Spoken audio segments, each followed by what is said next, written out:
Nous sommes en direct avec notre correspondante Ariane Ménage qui se situe devant l'hôpital dans la ville de Ashkelon.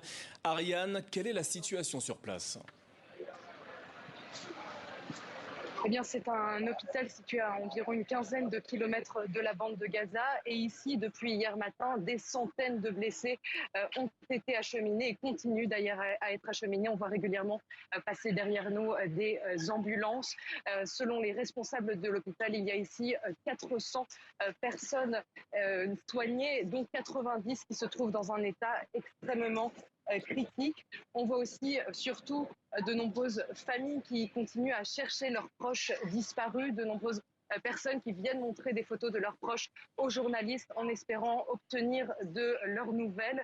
La situation est effectivement extrêmement confuse encore pour les habitants de la région, alors qu'on ne sait pas exactement combien de civils et de soldats israéliens ont été pris en otage par les commandos armés du Hamas. Ariane, vous avez fait la route entre Tel Aviv et Ashkelon. Avez-vous des informations quant à la situation dans les zones ciblées par le Hamas, notamment dans le sud du pays?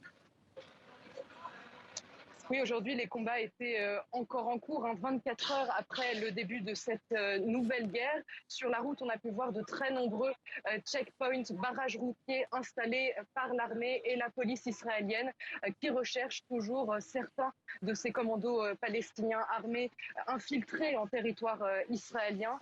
On a pu voir de très importantes forces militaires. On sait que l'armée israélienne a rappelé quasiment toutes ses forces de réserve, comme la police d'ailleurs.